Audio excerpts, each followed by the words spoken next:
My wife looked me dead in the eye and said, "I love you, but I need space to reconnect with myself." Then, 3 days later, she was photographed holding hands with a man I had pitched a multi-million-dollar investment to last quarter. She didn't just want space, she wanted options. And apparently, he came with a penthouse, a yacht timeshare, and a startup with Series B funding. I didn't yell, I didn't beg, I just said, "Take care of yourself, Aubrey." And while she walked out with the Tesla, her vintage coats, and the smug confidence that I'd be waiting, I locked the door and started planning something far more devastating than a breakup. Trust me, she had no idea what I was capable of. My name is Danielle Carter. I'm 34 years old, Chief Financial Officer at a rising biotech firm in Boston. I manage numbers that stretch past 7 zeros. But the real math lesson that came from marriage, I didn't come from money. In fact, I came from debt. Single mom, 2 jobs, shared a bed with my sister until I was 12. But I had this unshakable belief, even when everything around me was chaos, that if I worked harder, longer, and smarter than everyone else, I could buy peace. I could build safety. So I started in accounting at 19, got my MBA while waitressing at night, moved from Newark to Boston on a Greyhound with a duffel bag, a used laptop, and a dream. By 28, I was the youngest financial controller in my company's history. By 30, I was promoted to CFO, but none of that mattered to Aubrey. To her, money wasn't earned. It was expected. She came from old money. Not much of it left. But just enough legacy to act like wealth was her birthright. She was charming, beautiful, knew how to light up a room, knew how to wear confidence like perfume, subtle but impossible to ignore. She made you feel like you were the only one she saw, until you realized she was only looking in mirrors. I met her at a fundraiser in Back Bay. She was doing PR consulting for one of our partner firms. We got to talking. Her wit was sharp. Her smile was sharper. She told me I had powerful eyes, whatever that meant. Within 3 months, she moved into my condo. Within a year, we were married. At first, everything was golden. She threw stunning parties, talked me into buying art, upgraded my wardrobe, said I needed to dress like the woman I'd already become. And I'll admit, I liked the way people looked at us. The power couple, the executive and the icon. It felt like I'd made it. Like this was what success was supposed to look like. But soon, the cracks started to show. She never paid for anything. Said her money was tied up in personal ventures. She started using my assistant to schedule her hair appointments, bought a handbag that cost more than my entire college tuition and justified it as networking value. She started referring to our house as her space, and my job as the thing that keeps her from being bored. I let it go. I told myself this was just a phase, that she'd find her own path, that things would balance out. I was wrong. A year into our marriage, I noticed her getting distant. She spent more time out collaborating with creatives, spent more nights sleeping in the guest room, claiming migraines or late calls. I didn't push. I gave her space. I believed in her the way I wished someone had believed in me. But believing in someone doesn't mean turning a blind eye. On one day, I came home early from a board meeting. Aubrey wasn't expecting me. Her laptop was open on the couch. A calendar invite popped up from someone named Nolan. Pitch meeting recap. Nolan, as in Nolan Drake. A VC I had met at a Capital Roundtable. We'd spoken maybe twice. He'd seemed interested in our company, but more interested in Aubrey. Apparently, that night, I asked her gently. "How's work?" she said. "Overwhelming. So many men think I'm just a pretty face. I feel so unseen." She poured herself a glass of Pinot and sighed, like the world had burdened her with its entire mediocrity. I nodded, said nothing. But inside, something shifted. Then came the talk. It was a Thursday. I remember because it rained all day, and the office elevator had broken. I walked in, soaked and exhausted. Aubrey was seated at the kitchen island, in silk pajamas and full makeup. She didn't look up, just said, "We need to talk."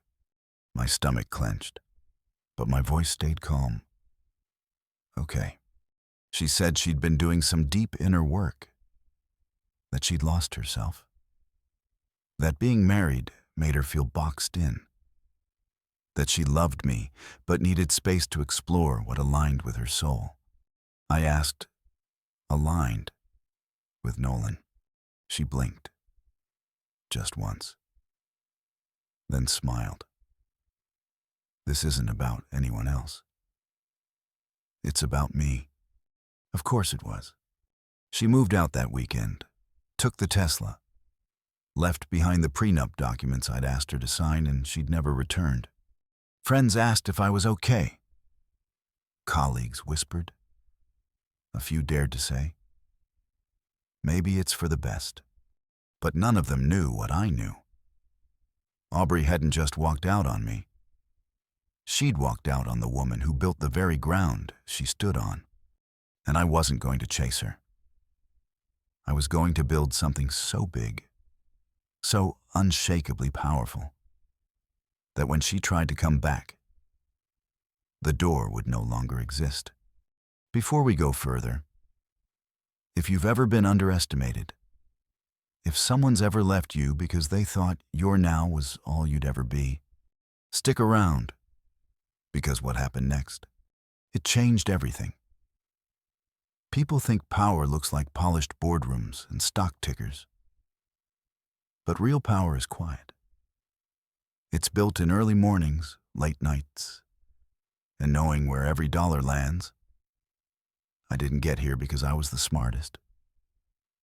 I got here because I never stopped showing up, especially when things got ugly. Aubrey didn't come from that world. She came from sailboats, ballet schools, and summers in the Cape. Not wealth, exactly. More like the echo of wealth. Her father had been a small publishing exec in Providence. Her mother taught interior design. They lived in a big house they couldn't really afford, drove cars leased under company names, and wore confidence like it was inherited. By the time I met Aubrey, she was trying to carve her identity out of that fading glow. She'd tried lifestyle blogging, ran a short-lived digital PR firm, even dabbled in modeling for a jewelry line once. But her real talent presentation. She knew how to walk into a room and make people look. And she knew how to make it feel like it was your privilege to be standing next to her. I'll admit I was drawn to it. Not because I needed validation, but because I thought we could be a team. I brought the structure. She brought the sparkle. I thought that was balance. When we got married, I wasn't naive. I knew she wasn't a numbers person, but I believed in her creativity. I thought maybe she just hadn't found the right project. So I gave her room, time, resources. I connected her with partners in the city, introduced her to people in tech and media. Every introduction was a seed I hoped would bloom. But instead of growing something real, she curated an image. Perfect brunches, candle-lit flat lays, motivational captions about manifesting abundance. While I was working 80-hour weeks closing funding rounds, She was hosting brand alignment sessions at rooftop lounges. Sometimes, she'd post pictures from my office, the view from the 40th floor, as if it was hers. I never said anything. I let her have that fantasy. But slowly, that fantasy became expectation. She started expecting the lifestyle before the effort. She mocked my old Honda Civic, called my practicality cute, said she was too young to be held down by someone always watching spreadsheets. I was 34. She said she wanted excitement, that I had built a life that was stable but uninspired, that maybe we should experience different energies for a while. It sounds ridiculous now, but in the moment, I was more hurt than angry. Because I wasn't just her wife, I was her safety net. The person who paid the mortgage, funded the vacations, filled the fridge, and I never held it over her. I gave because I loved her. Because I believed love was about supporting someone's process, not demanding their performance. But then came Nolan. Nolan was tall, polished, and used the word disrupt way too often. He ran a boutique VC firm focused on lifestyle tech apps that tracked your habits, gadgets that claimed to improve your vibrations. He had once invited me to speak at a panel about funding minority-led startups. I had thanked him, spoken for 17 minutes, and left. Apparently, he and Aubrey connected during the post-event reception. I only found out later through a mutual contact that he'd invited her to pitch him a content concept. Translation flirt and pretend it's strategy. I remember the first time I saw them together, unintentionally. I was at a cafe near Kendall Square, picking up a coffee before heading into the office. They were sitting by the window, laughing. She leaned in just a little too close. He touched her wrist just a second too long. I didn't say anything. Didn't walk in. I stood there, outside in the cold, watching the life I built casually being bartered for attention. That night, Aubrey didn't come home. She texted, "Spending the night with friends. Need girl time. Don't wait up. No apology. No detail. Just absence." Over the next 2 weeks, she drifted further. She said she was thinking about going to Bali, said maybe she'd enroll in a tantra retreat, talked about untethering from identity. I asked, "What about us?" She shrugged. Maybe that's the point. Maybe there is no us. Maybe there never was. She moved her things out in phases. First, the jewelry, then her clothes, finally her MacBook, yoga gear, and the espresso machine I bought her for our anniversary. What she left behind? The lease agreement, the credit card statements, and a woman who had finally stopped making excuses for her. From the outside, no one knew. She was still posting champagne toasts, still tagging luxury hotel brands, still acting like she was living her best life. But the truth, she had no job, no real income. Just a dwindling bank account and a Rolodex of men with business cards and vague intentions. I stayed silent. Let her live her illusion. Because I knew something she didn't. While she was chasing rich boys and influencer clout, I was preparing for something far more powerful. You see, I wasn't just surviving the betrayal, I was studying it. Studying her patterns, her words, her weaknesses. And I was about to turn everything she thought she controlled into a mirror, one she couldn't look away from. After Aubrey moved out, silence filled our home like smoke after a fire. Thick, lingering, and oddly, peaceful. For the first time in almost 3 years, I could actually hear myself think. I I didn't realize how much space she took up. Not just physically, mentally, emotionally. Every room, every thought, every plan, she'd been in all of it. And now, just echoes. But peace is never the full story, because the very next week, she made it public. Her Instagram lit up with a photo of her and Nolan at a private vineyard in Martha's Vineyard. He had his hand on her waist. She was laughing into the sunset. The caption read, "Sometimes we don't need answers. Just alignment." My phone buzzed all day. Friends, co-workers, even my mother. Everyone asking if I was okay. I told them I was fine, that I was focusing on my growth. But inside I felt heat, not sadness, not regret. Heat. Because I wasn't just watching someone move on. I was watching her rewrite the story, like we hadn't just shared a life, like I was some detour she'd outgrown, and she wasn't done. Within days, Aubrey was everywhere. Dinner with venture bros, tagging power couple in photos with Nolan, sharing quotes like, "Don't settle for comfort. Choose curiosity." She went from my wife to my PR crisis in under 2 weeks. And the worst part, people started believing her, that I was cold, that I had no passion, that I only cared about numbers, not people. One person even told me, "You're lucky she stuck around as long as she did. You're kind of intense." I smiled politely. But inside, a new fire was starting to form. Because now it wasn't just betrayal, it was character assassination. And I wasn't going to let that stand. But I didn't strike back. Not yet. I needed more than anger. I needed precision. So I watched. I started noting the shifts. Nolan, the perfect VC prince, was already showing cracks. One of our mutual friends mentioned he'd been spotted flirting with a tech founder at a women-led incubator. Aubrey didn't know. Or maybe she did and chose not to care. She started posting longer captions. Stuff like, "Healing isn't linear.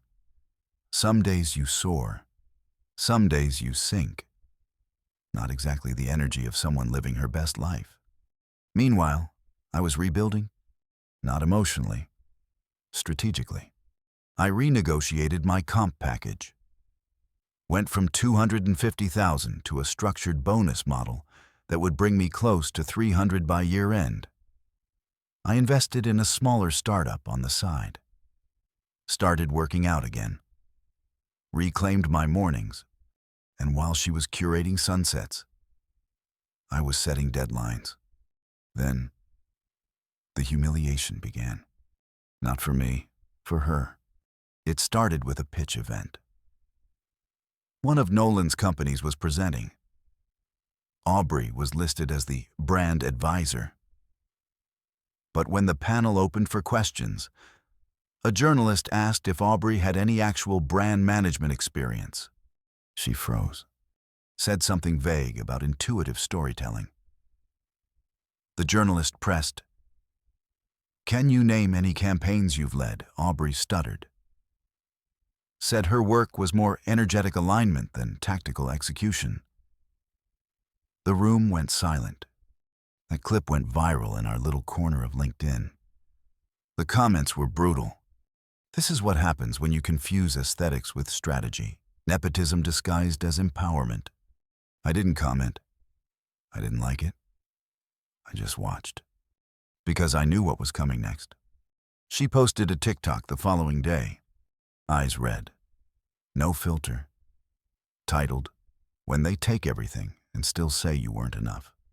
She cried for 3 minutes. Talked about feeling abandoned. Said the industry was toxic. Said women like her were always erased. Except she hadn't been erased. She'd been exposed. And the tide was turning. People who once liked every filtered photo were now asking questions. Wait, didn't she leave her wife? Wasn't she bragging about this guy like 2 weeks ago? It was subtle at first, but then it got worse. She tried launching a coaching program, Empowered Women's Collective or something like that.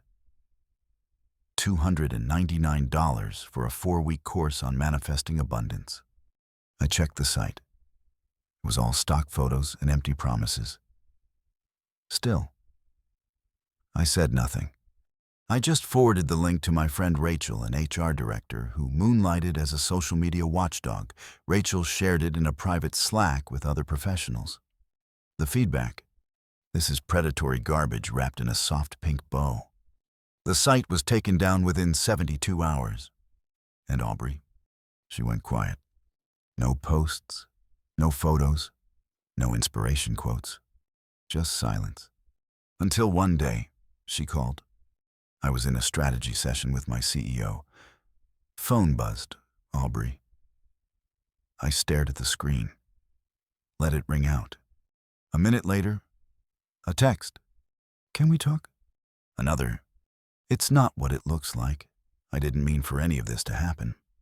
And then the last one. I miss you.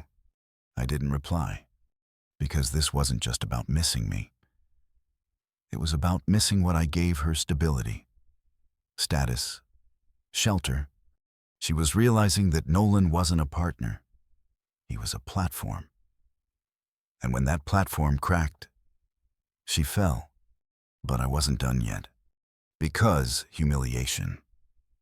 That was just the start. What came next? That was the real lesson. They say everyone has a breaking point. Mine didn't come when she left. It didn't come when I saw her parading around with Nolan like our marriage was a stepping stone she'd gracefully skipped over. It came in silence.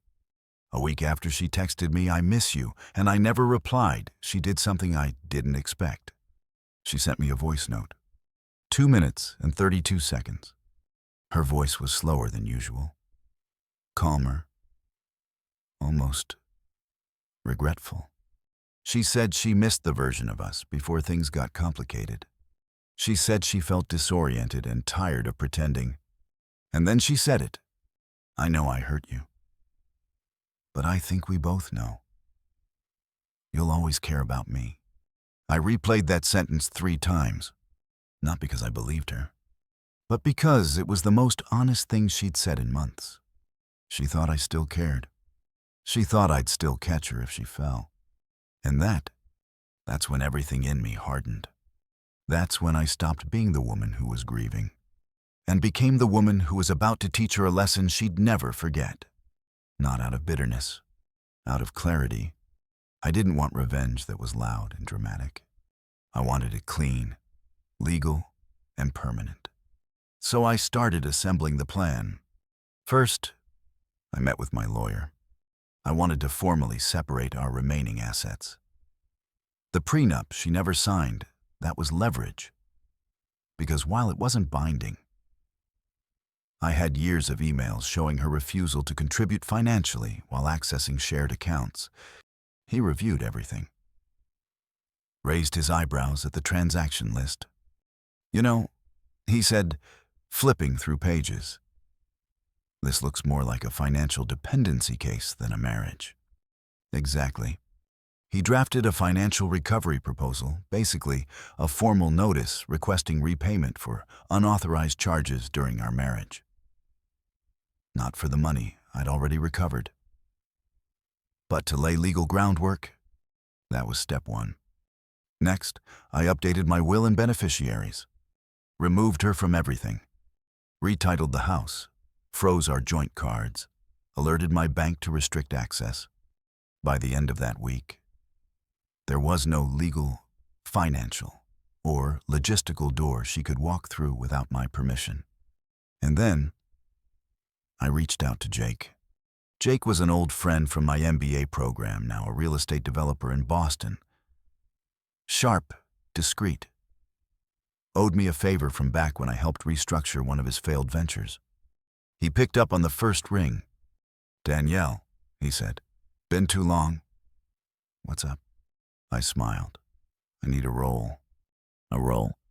Senior marketing director, 6-figure salary, aesthetic workplace, company perks. And it needs to sound perfect. There was a pause.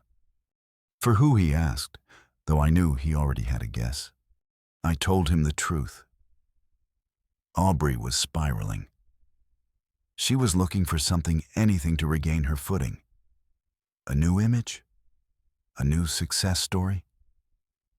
She was floating, desperate for a narrative where she came out on top. So I wanted to hand her one. He laughed. And then, I said, we'll take it away. Jake didn't even hesitate. Send me her email, he said. We'll give her exactly what she's been looking for. By Monday, Aubrey received a message from Jake's company, formal, professional, everything she dreamed of. They had seen her past work, loved her brand presence, wanted to meet to discuss a new campaign. She responded in less than 15 minutes. The fake interview was scheduled for that Friday. Meanwhile, I started my final prep. I called Rachel, my friend in HR, asked her for one more favor. She created a fake press release template outlining Aubrey's appointment to the marketing director role. We wouldn't send it, not yet, but we'd let her believe it was coming. Because with someone like Aubrey, hope is the sharpest blade, and it worked. By Friday afternoon, she was practically vibrating. She posted a story in a power suit, captioned it, "Big energy today. Say yes to new beginnings." Jake said she walked into the fake office like she already owned the place, told the team about her vision for modern brand storytelling, said she was eager to bring her intuitive edge to the strategy. He said she didn't even ask for the job. She assumed it was hers. And for 2 full weeks, we let her believe it. She texted me once, just a vague, "Hope you're doing well. Life's changing fast." I didn't respond. I wanted her to stew, to imagine me watching her rise while she finally found herself. Because the higher she floated, the harder she'd fall. And fall she did. Jake called her back on a Monday, told her the board was having second thoughts, that a background check had revealed concerns about past public behavior. She panicked, started emailing, calling, messaging team members. But the number she'd been given disconnected. The email bounced. The press release never posted. She spiraled. And I watched. I watched her go from a woman with a comeback fantasy to a woman with nowhere left to turn. This wasn't just revenge. This was accountability. A reality check, served cold. And it wasn't over yet. Because while she was unraveling, I was rising. Quietly, powerfully, exactly the way she never saw coming. I've never believed in chaos. I believe in spreadsheets, in timelines, in plans with contingency layers. So, while Aubrey unraveled in real time, I followed the script I'd been refining since the day she walked out of our home. She thought ghosting her was the final blow. But that was just the silence before the symphony. Let me walk you through how I took everything back, and then some. It started with credit. Not hers, mine. See, when we were married, she opened several cards under my name. Small limits. Department stores mostly. She said it was easier for brand loyalty points. What she didn't know was that I kept the accounts open but never closed the loop. I just flagged every unauthorized transaction. And one day, the bank reached out. A representative called me directly. "Ma'am, we're seeing purchases that don't align with your profile. Would you like to launch a formal inquiry?" Yes, I would. The result, her credit took a direct hit. Over a dozen returns triggered fraud alerts. She received a letter 2 weeks later stating she'd been removed as an authorized user. She posted a vague tweet that same day. "When they try to erase you financially, but forget you built yourself." Oh, Aubrey. You built an aesthetic, not a foundation. Next, I moved to the professional front. I knew from Rachel that Aubrey had applied to several firms in desperation, small consultancies, influencer brands, even a startup wellness app. All of them used standard background checks. All of them asked for references. And while I never smeared her name, I did make sure her truth spoke louder than her edits. Remember that viral clip from the pitch event? The one where she couldn't answer a single question about brand management. I sent it anonymously to 2 hiring managers. Just a link. No context, no commentary. Within 48 hours, she was ghosted. One of them emailed her back, saying they decided to move in a different direction. She posted on Instagram later that week. Some doors close to protect you, others close because you weren't ready. Translation, she got the no and spun it like a sermon. But now came the crown jewel of the entire plan. The gala. Every year, our firm hosted a charity gala for biotech funding. Big money, big egos, big press. This year, for the first time, I wasn't just attending, I was the keynote speaker. I'd been working on the speech for weeks. Kept it clean, but sharp, inspirational, but laced with fire for anyone listening closely. I didn't plan on Aubrey being there, but somehow, she got in. I don't know if it was a +1 or if she used her old contacts. But halfway through the cocktail hour, I saw her across the room wearing the same dress she'd worn to my last promotion dinner. Faded confidence, forced laughter. She looked at me like she wasn't sure whether to run or walk over. So I walked first. "Danielle," she said, voice shaky. "You look incredible."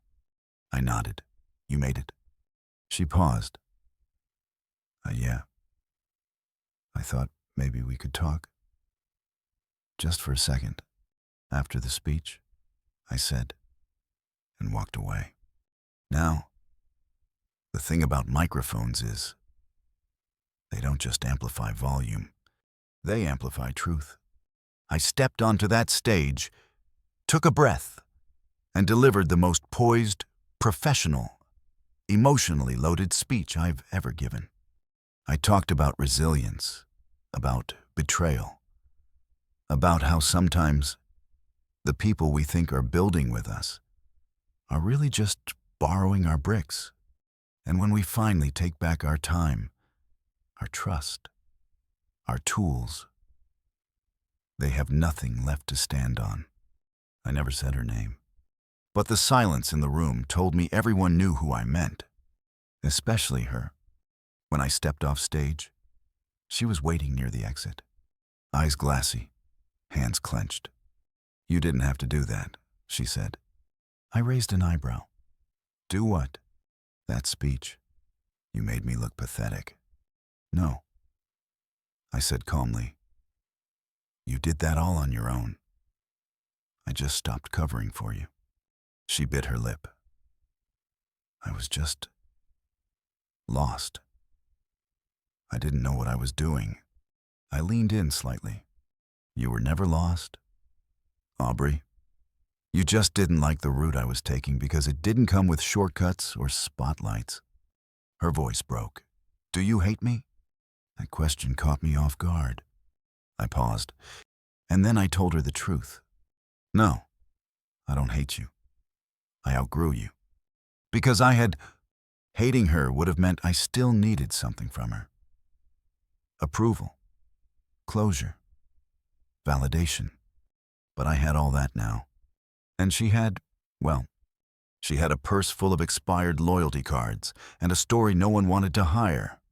As I walked away from her that night, something in me settled, not out of spite, out of peace, because I hadn't just won. I'd healed in public, without ever lowering myself. And she had to watch it all from the front row. After the gala, the story didn't just fade. It echoed. For days, I received messages from colleagues, board members, even competitors. Not just about the speech, about the presence, the poise, the precision of a woman who didn't raise her voice, but raised the bar. I got 3 new offers within 72 hours. 2 of them from companies that had previously overlooked me. Funny how quickly the world changes when you stop apologizing for being serious. But while my world expanded, Aubrey's collapsed. She stopped posting, deleted her LinkedIn, made her Instagram private. According to Rachel, who still had connections in her old PR circles, Aubrey had applied to a boutique agency, one she used to mock for being too corporate. They passed. Word had spread, not because I said anything, but because people started putting the pieces together. The sudden job offer that vanished, the failed coaching program, the video from the pitch event, the quiet knowledge that behind the filters was a woman who confused charm for character. She called me once more, this time from a different number. The voicemail was shaky, measured. She said she was sorry, that she'd lost herself in the performance, that she didn't know how to come back from all of it. I didn't call back, not because I hated her. I'd moved past hate, but because nothing I said could fix what she broke in herself. There was one last message, weeks later, a simple line. I hope someday you'll remember the good parts. I do. I remember the early mornings she made coffee just right. The way she danced barefoot in the kitchen when she thought no one was watching. I remember the girl I married before she turned love into leverage. But I also remember what came after. And I don't forget twice. As for me, I kept rising. I closed a major partnership that quarter, bought a new place smaller but warmer, started mentoring young women in finance, sharing not just numbers but lessons. And somewhere along the way, I met someone. Connor. He's quiet, direct, a single father with more patience than most saints. We met through a corporate advisory board. At first, it was professional. Then it was coffee. Then it was, simple. No power games, no smoke and mirrors. He didn't want me for status, didn't fear my ambition. He respected the hours I put in and offered to carry some of the weight without asking for control.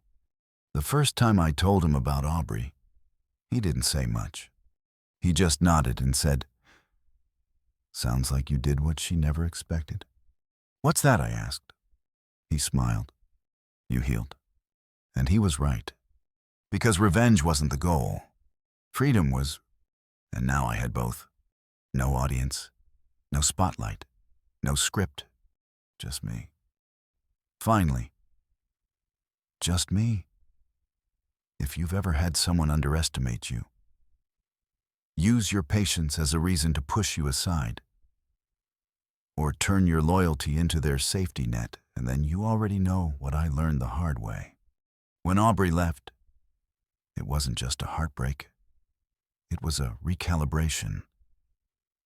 Losing her forced me to look at every corner of my life I'd let go dark to keep her light burning. I started asking myself what I actually wanted outside of anyone else's reflection. And here's the truth.